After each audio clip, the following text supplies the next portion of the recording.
Hi everyone, welcome to SUR140 Surgical Patient Care.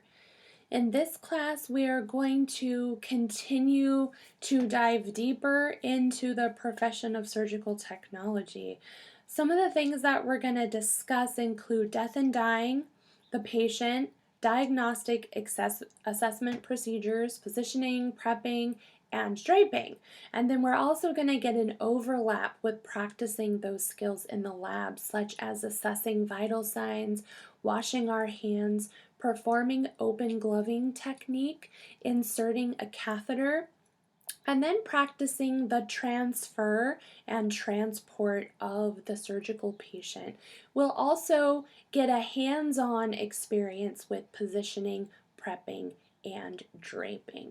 So it's going to be super fun. Mrs. Stolp and myself, Miss Windsor, are co-teaching this class, so feel free to reach out to either of us with any questions that you might have. So the purpose of this recording is to give you an introduction and overview to this class. So we are going to get started with that, and the first thing that I just want to remind you about is checking this announcements page every single day. I cannot emphasize enough how important that is to get into the habit of doing that now, because if there are any changes that occur, this is the platform that we're going to use to communicate with you about those changes. So always check this page first thing every day. Now moving down from this is the landing page, of course. The next tab on the left here is course syllabus. So if you click here, you're going to find the link to your meeting. All right, so anytime you have a Zoom meeting, you're going to click here, and that's going to take you to your Zoom meeting. The second item on the list is the syllabus.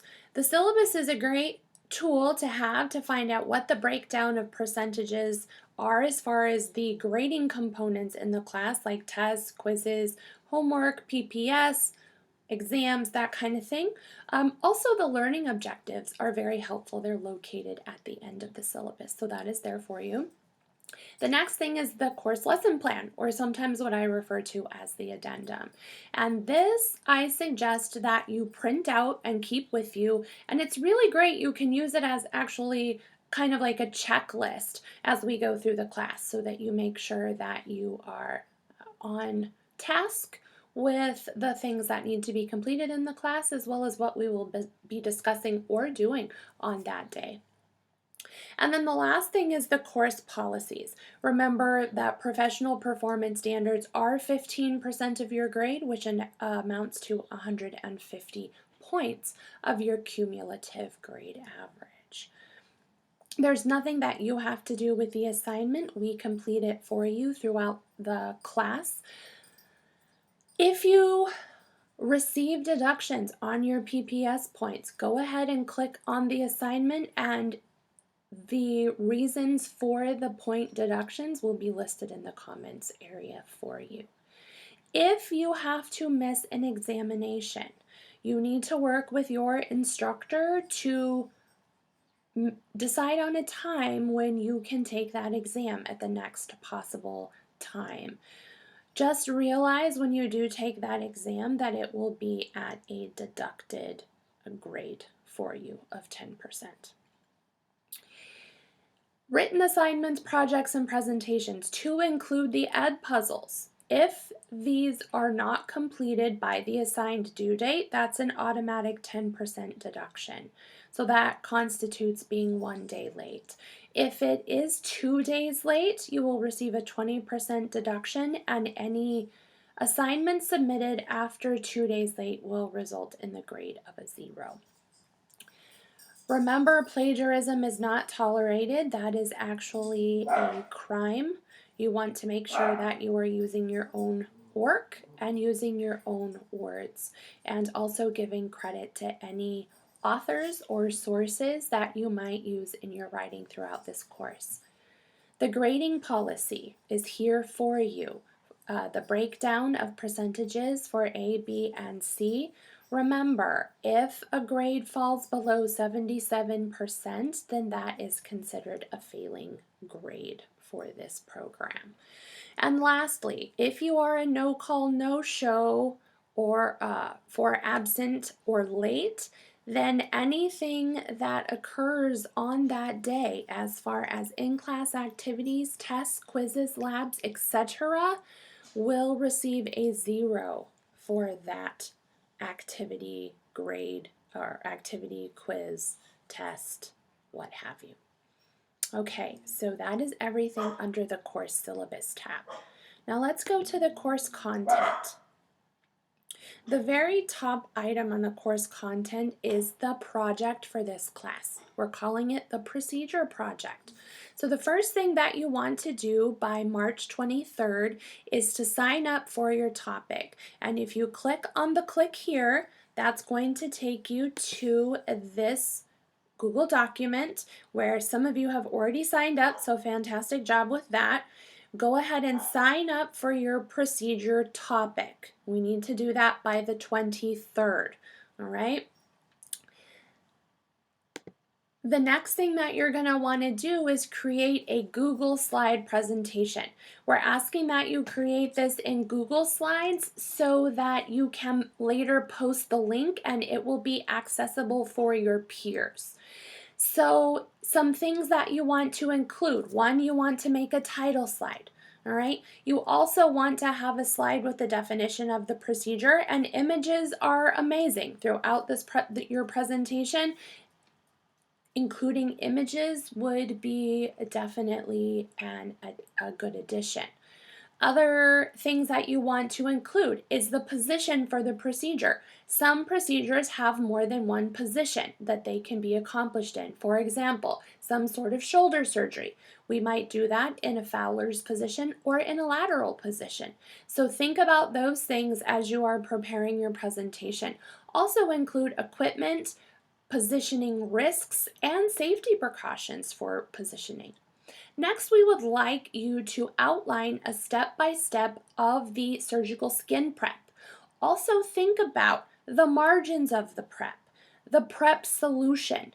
In some situations where we are doing surgeries of the eye or ear, some prep solutions are contraindicated. So please talk about those as well if that is applicable to your procedure. The next slide, we want you to talk about draping. Identify the different drapes that would be used to drape the procedure and also give us a step-by-step outline of how that would be accomplished. Lastly, include a procedural video. Now, while we are asking that this presentation is a minimum of 6 slides, you can have more slides than that, okay? But please, a minimum of 6 slides. If you use any resources, please give credit to those authors. The next thing that you're going to want to do by the 12th, 2 things actually. The first thing is going to be to post your link of the presentation. Now make sure that you make the link accessible for anyone that has the link that can has the ability to view your presentation. Okay, and so what you're going to do is you will click where it says click here to upload the link, and that will take you to this document. You want to go ahead and type your name under the name column and post your link under the link column. Okay. The next thing that we are asking that you do is also upload your presentation to this assignment area. And this would be similar to any assignment that you're going to upload. You just click up here on Procedure Project and that will take you to the page where you can upload your assignment. If you could upload it as a PDF, that would be fantastic. So posting your link and uploading your presentation by 4/12, the start of class. The last thing that you'll need to do is respond to 2 peers at the end of their Google slide. So you will navigate to the project links Google Doc.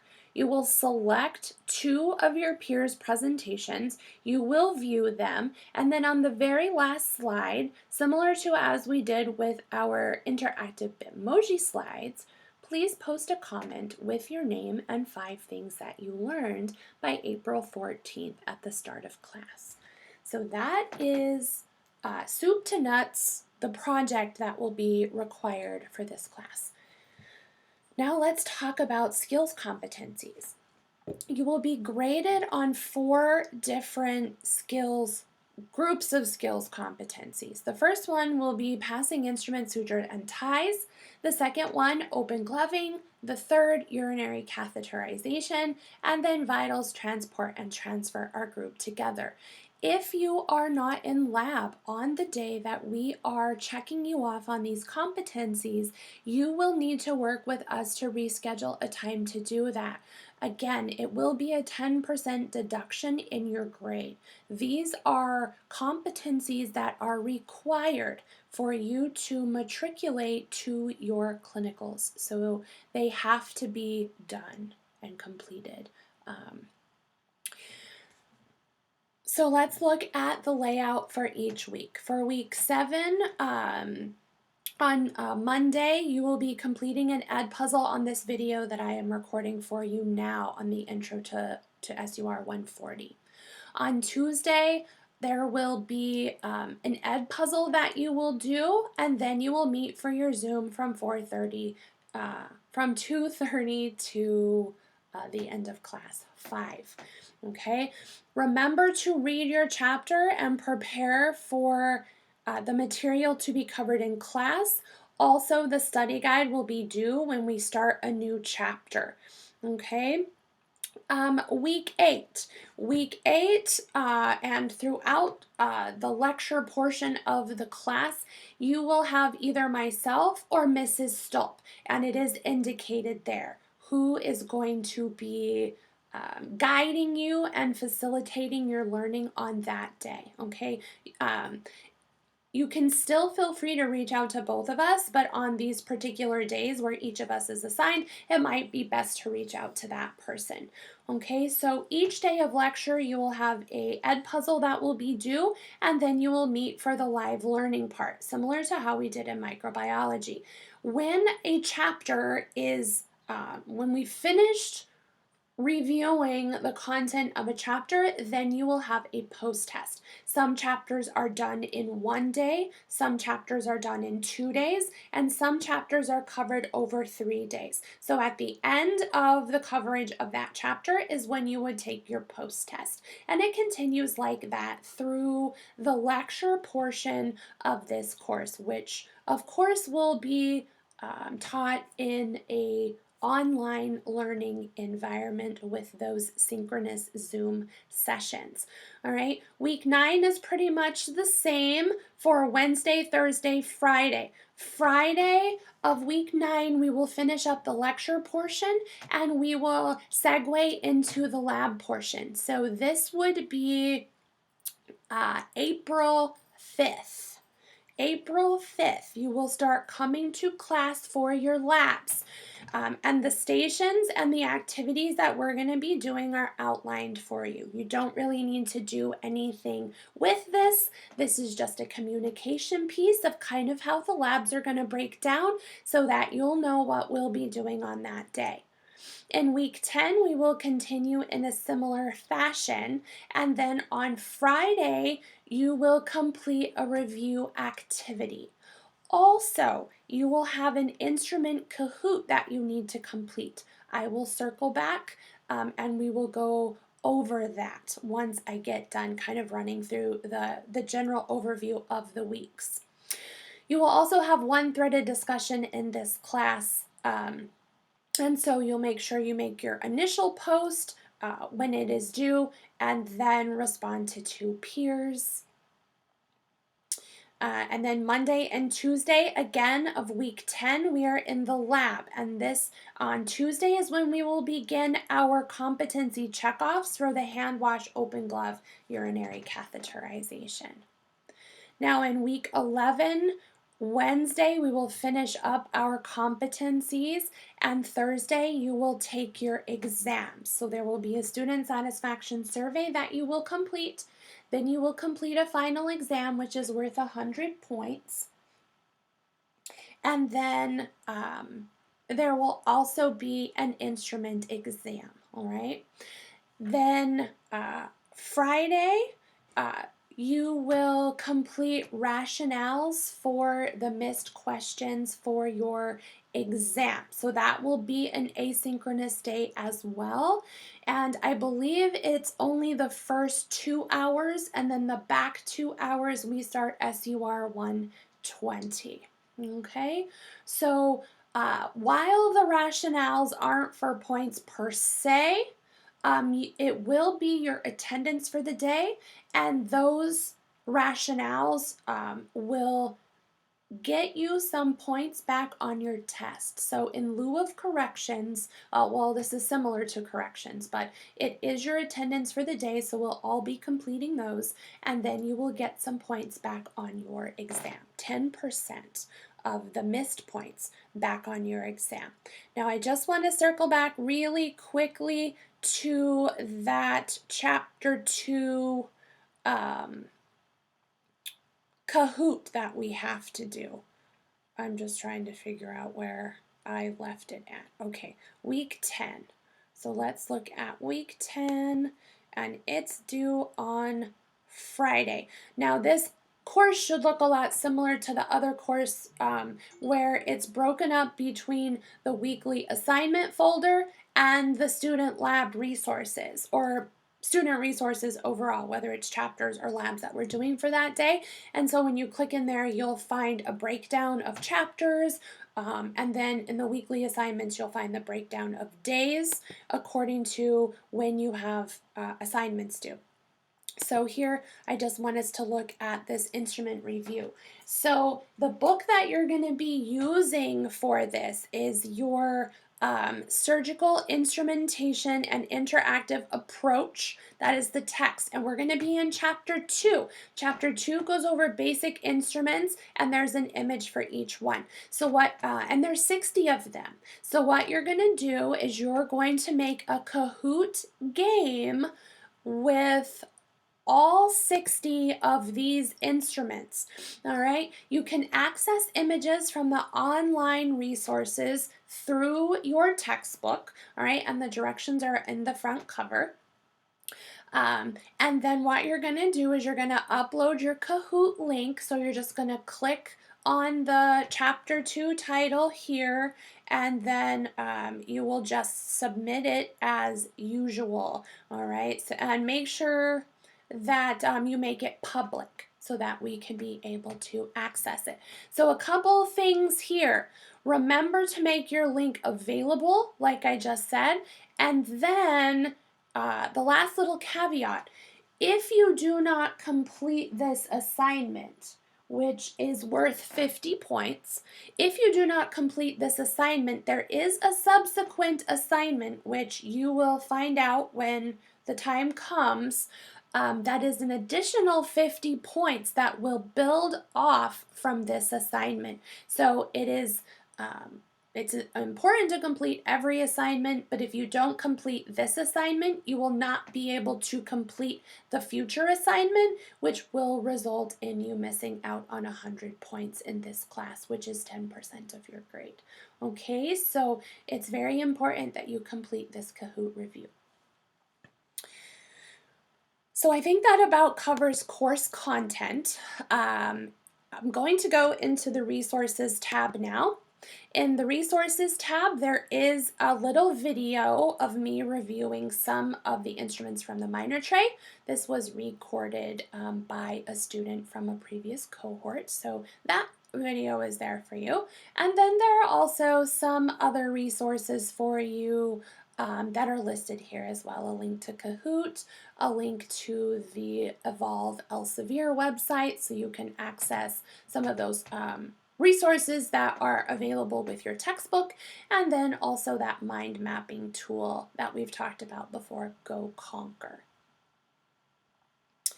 The tools always stay the same, but there are some important tools in here, like the calendar. Calendar is super important for you to keep track of due dates. They should all be in there for you. Also, make sure you're checking your grades on a regular basis. If I ask you what your grade is and you don't know what your grade is, that means that you don't know where you stand in your class. So please check those on a regular basis. Doesn't have to be every day. I would say every few days or at least once a week be checking your grade. Okay? Remember the library is a great source for you as well. If you don't know our email or how to get a hold of us, the instructor tab is going to help you there. Lastly, if you are having trouble logging on or something is wonky with Blackboard, the help desk is a great resource for you. Okay, well, I think that concludes our overview of SUR140.